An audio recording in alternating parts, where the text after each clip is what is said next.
Assalamualaikum warahmatullahi wabarakatuh. Halo semuanya, kembali lagi bersama aku Ervina Marafris Karyani, mahasiswa dari program studi bimbingan konseling Islam dari Universitas Islam Negeri Sultan Haji Muhammad Idris Samarinda. Nah teman-teman, kali ini aku mau membahas tentang perkembangan lagi nih. Kira-kira ada yang tahu nggak sih aku mau membahas tentang perkembangan apa? Jadi di video kali ini, aku membahas tentang perkembangan kognitif menurut teori Piaget. Langsung saja kita ke slide yang pertama. Nah, di video yang pertama ini ada perkembangan kognitif menurut Jean Piaget. Jean Piaget lebih menitik beratkan pembahasannya pada struktur kognitif. Ia juga meneliti dan menulis subjek perkembangan kognitif ini dari tahun 1927 sampai 1980. Menurut penelitiannya juga bahwa tahap-tahap perkembangan intelektual individu serta perubahan umur sangat mempengaruhi kemampuan individu mengamati ilmu pengetahuan. Nah, menurut Piaget ini, anak yang dilahirkan dengan beberapa skemata sensori motor yang memberi kerangka bagi interaksi awal anak dengan lingkungannya. Nah, pengalaman awal si anak akan ditentukan oleh skemata sensori motor ini. Dengan kata lain, hanya kejadian yang dapat diasimilasikan ke skemata itulah yang dapat direspon oleh si anak. Nah, dan karenanya kejadian itu akan menentukan batasan pengalaman anak, tetapi memulai pengalaman, skemata awal ini dimodifikasi. Setiap pengalaman mengandung elemen unik yang harus diakomodasi oleh struktur kognitif anak. Melalui interaksi dengan lingkungan, struktur kognitif akan berubah dan memungkinkan perkembangan pengalaman terus-menerus. Kita lanjut ke tahap perkembangan kognitif di slide yang kedua.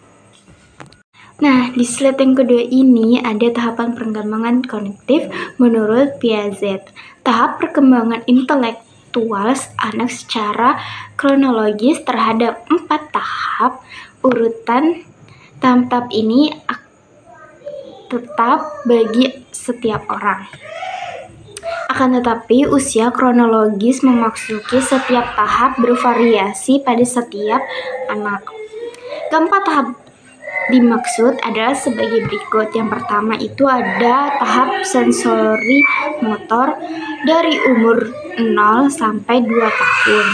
Pada tahap sensori motor, inteligensi anak lebih didasarkan pada tindakan inderawi anak terhadap lingkungannya, seperti melihat, meraba, terus menjamat, mendengar, membau, dan lain-lain. Pada tahap sensori motor, gagasan anak mengenai suatu benda berkembang dari periode belum mempunyai gagasan menjadi sudah mempunyai gagasan. Seperti itu. Ciri pokok perkembangan dari tahap sensori motor ini yaitu anak mengalami dunianya melalui gerak dan inderanya serta mempelajari permanensi objek. Nah, menurut Piaget ini, mekanisme perkembangan sensori motor ini menggunakan proses asimilasi dan akomodasi. Tahap-tahap perkembangan kognitif anak ini dikembangkan dengan perlahan-lahan melalui proses asimilasi dan akomodasi terhadap skema-skema anak karena adanya masukan, rangsangan, atau kontak dengan pengalaman dan situasi yang baru. Piaget membagi 3 tahap sensori motor dalam 6 periode, yaitu yang pertama ada periode 1 itu refleks, itu umur anak dari 0 sampai 1 bulan. Periode paling awal tahap sensori motor adalah periode refleks. Ini berkembang sejak bayi lahir sampai sekitar 1 bulan.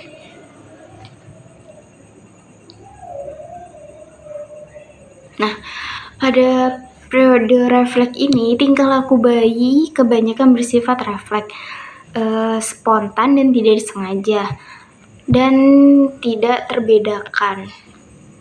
Kita lanjut ke periode yang kedua, yaitu kebiasaan. Itu umur anak dari 1 sampai 4 bulan. Nah, pada periode perkembangan ini, bayi mulai membentuk kebiasaan-kebiasaan pertama. Kebiasaan ini dibuat dengan mencoba-coba dan mengulang-ulang suatu tindakan. Pada periode ini, seorang bayi mulai membeda-bedakan benda-benda di dekatnya. Ia mulai mengatakan diferensiasi akan macam-macam benda yang dipegangnya. Nah, pada periode kebiasaan ini, koordinasi tindakan bayi mulai berkembang dengan penggunaan mata dan telinga. Kita lanjut ke periode yang ketiga. Periode yang ketiga itu ada reproduksi kejadian yang menarik. Itu dari umur 4 sampai 8 bulan. Pada periode ini, seorang bayi mulai menjamah dan memanipulasi objek manapun yang ada di sekitarnya. Tingkah laku bayi semakin berorientasi pada objek dan kejadian di luar tubuhnya sendiri. Ia menunjukkan koordinasi antara penglihatan dan rasa jamah. Di periode reproduksi ini, seorang bayi juga menciptakan kembali kejadian-kejadian menarik lainnya. Ia mencoba menghadirkan dan mengulang kembali peristiwa yang menyenangkan diri, seperti reaksi sirkuler sekunder. Kita lanjut ke periode yang keempat. Nah, di periode yang keempat ini, yaitu koordinasi skemata dari umur 8 sampai 12 bulan. Pada periode ini, seorang bayi mulai membedakan antara sarana dan hasil tindakannya. Ia sudah mulai menggunakan sarana untuk mencapai suatu hasil. Nah, pada periode koordinasi skemata ini, seorang bayi mulai membentuk konsep tentang tetapnya permanensi suatu benda dari kenyataan bahwa dari seorang bayi yang dapat mencari benda yang tersembunyi. Tampak bahwa ini mulai mempunyai konsep tentang ruang. Kita ke periode yang kelima. Periode kelima itu ada eksperimen. Itu dari bayi umur 12 bulan sampai 18 bulan. Nah, unsur pokok pada periode ini yaitu mulainya anak memperkembangkan cara-cara baru untuk mencapai tujuan dengan cara mencoba-coba. Bila dihadapkan pada suatu persoalan yang tidak terpecahkan dengan skema yang ada, anak akan mulai mencoba-coba dengan trial dan error untuk menemukan cara yang baru guna memecahkan persoalan tersebut, atau dengan kata lain, ia mencoba mengembangkan skema yang baru. Pada periode eksperimen ini, anak lebih mengamati benda-benda di sekitarnya dan mengamati benda-benda di sekitarnya dengan bertingkah laku dalam sesuatu situasi yang baru.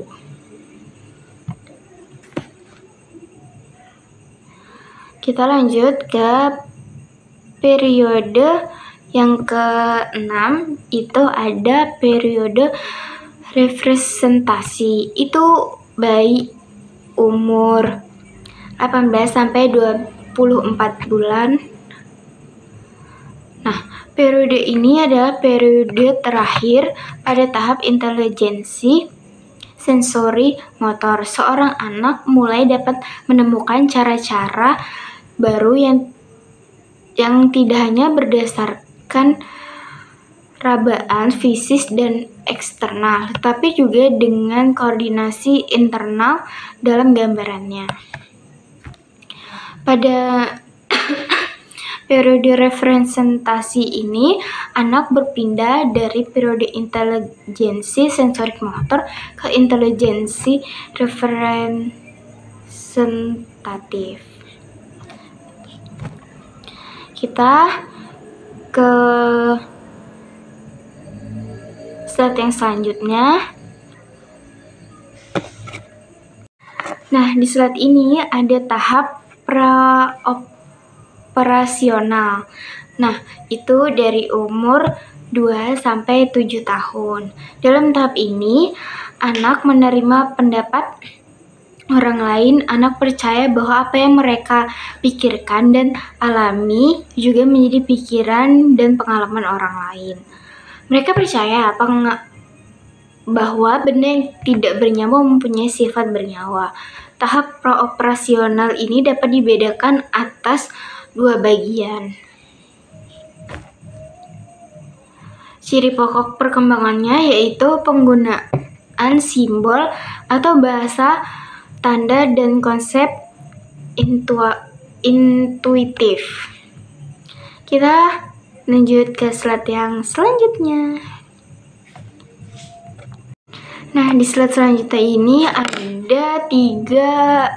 ada tahap operasi konkret. Nah, itu dari anak umur 7 sampai 11 atau 12 tahun. Nah, tahap operasi konkret ini dicirikan dengan perkembangan sistem pemikiran yang didasarkan pada aturan-aturan tertentu yang logis.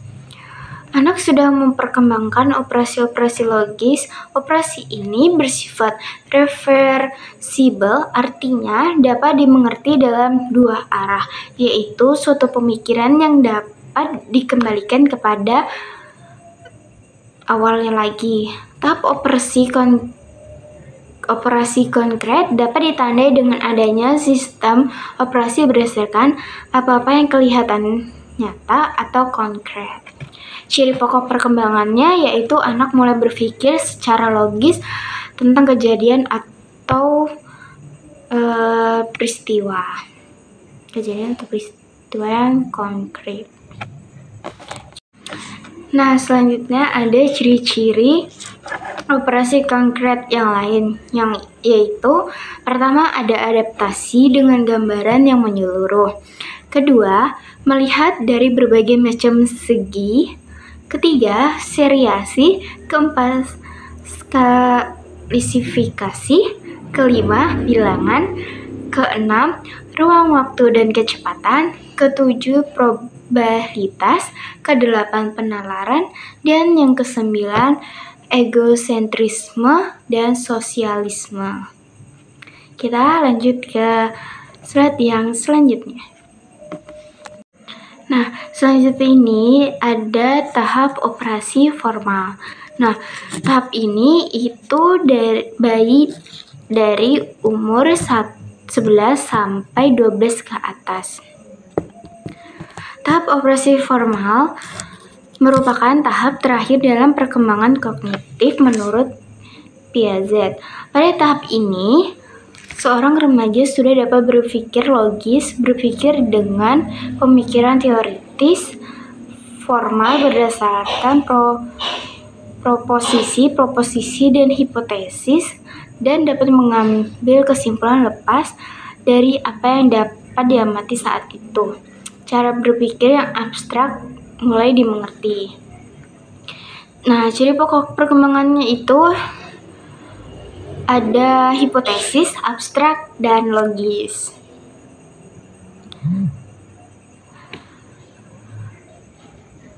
Nah, ada juga beberapa sifat pokok tahap operasi formal itu. Yang pertama, pemikiran deduktif hipotesis. Yang kedua, pemikiran induktif saintifik. Yang ketiga, pemikiran abstraksi reflektif. Kita lanjut ke slide yang terakhir. Nah, di slide yang terakhir ini ada teori pengetahuan menurut teori Piaget. Berdasarkan pengalamannya sejak masa kanak-kanak, Piaget berkesimpulan bahwa setiap makhluk hidup memang perlu beradaptasi dengan lingkungannya untuk dapat melestarikan kehidupannya. Manusia adalah makhluk hidup, maka manusia juga harus beradaptasi dengan lingkungannya. Berdasarkan hal ini, Piaget beranggapan bahwa perkembangan pemikiran manusia mirip dengan perkembangan biologis, yaitu perlu beradaptasi dengan lingkungannya. Nah, sini ada beberapa teori yang beradaptasi dengan lingkungannya. Yang pertama, itu ada teori adaptasi Piaget. Teori adaptasi Piaget yaitu manusia yang membutuhkan perubahan skema untuk bertahan hidup. Yang kedua, ada teori pengetahuan Piaget, yaitu menunjukkan bahwa kecerdasan berubah iring dengan pertumbuhan anak. Yang ketiga, ada teori konstruktivisme, yaitu pendekatan yang menunjukkan bahwa pembelajaran lebih efektif dan bermakna ketika siswa mampu berinteraksi dengan masalah atau konsep. Nah, jadi itu pembahasan dari perkembangan kognitif menurut Jean Piaget ini. Kira-kira pembahasannya sampai situ aja teman-teman. Kurang lebihnya mohon dimaafkan. Kita sampai bertemu lagi di video yang selanjutnya. Bye-bye. Saya akhiri video hari ini. Assalamualaikum warahmatullahi wabarakatuh.